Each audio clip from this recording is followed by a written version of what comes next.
So இன்றைக்கி காலையில் நான் உங்களை காமிச்சேன் இல்லையா, ஸ்னோ உருக ஆரம்பிச்சிருச்சு. ஸ்னோ ரொம்ப ஐஸாக இருந்ததுனால எங்களால் ஸ்னோமேனே செய்ய முடியலை. ஸோ ஃபைனலாக இன்றைக்கி எங்களுக்கு சான்ஸ் கிடச்சது ஸ்னோமேன் செய்கிறதுக்கு. ஸோ கடகடன்னு டேபிள் மேலே இருந்த ஸ்னோ எல்லாம் எடுத்து கையாலேயே ஒரு தைரியத்தில் ஸ்னோமேன் பண்ண ஆரம்பிச்சிட்டேன். கீழே இருக்கிற ஒரு பாலை உருட்டிட்டேன். உருட்டி 2வது பாலுக்கெல்லாம் கையெல்லாம் ஃப்ரீஸ் ஆகி எனக்கு என்னுடைய விரலே அடையாளம் தெரியாத மாதிரி ஆயிடுச்சு. அப்புறம் போய் க்ளவுஸை மாட்டிகிட்டு வந்துட்டு அடுத்ததை எடுக்க ஆரம்பிச்சிட்டேன். எடுத்து திரும்ப ஸ்னோமேன் பண்ணோம். நானும் என் சின்ன பையனும் தான் சேர்ந்து பண்ணோம். பெரியவன் வெளிலே எட்டி பார்க்க மாட்டான், அவங்க அப்பாவும் அதே மாதிரி தான். அதனால் வீட்டுக்குள்ளேருந்தே எட்டி பார்த்துட்டு வீடியோ எடுத்துகிட்ருக்காரு. ஸ்னோமேன் பண்ணோம். நாங்கள் ஸ்னோமேன் பண்ண தான் ஆரம்பித்தோம். ஆனால் அது என்னவோ அது ஸ்னோ கேர்ள் மாதிரி ஆயிடுச்சு அழகா.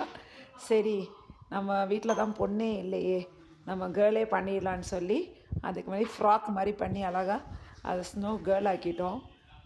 மூக்குக்கு ஒரு கேரட்டு, கண்ணுக்கு அங்கே ஏகான்ஸ் கிடந்தது கீழே. ஏகான்ஸுடையனா அந்த ஒரு கொட்டைகள் மரத்துலேருந்து விழுந்த அந்த ஏகான் கொட்டைகள் கிடந்தது. அதை கண்ணு பட்டனு எல்லாம் பண்ணி அதுக்கு ஒரு தொப்பியை மாட்டி விட்டுட்டு அது செம க்யூட்டாக ஒரு ஸ்னோ கேர்ள் எங்கள் வீட்டில் பண்ணிட்டோம் நாங்கள். ஸோ வாழ்க்கை வாழ்வதற்கு எந்த நிலைமையாக இருந்தாலும் அதை சந்தோஷமாக இருக்க கற்றுக்கணும். அது எப்பயுமே நாங்கள் சென்னையில் இருந்தாலும் சரி, கொரோனா டைமில் இருந்தாலும் சரி, நாங்கள் மொட்டை மாடியில் இருந்தாலும் சரி, நாங்கள் எப்பயுமே மொமெண்ட்ஸை தவற விட்டதில்லை.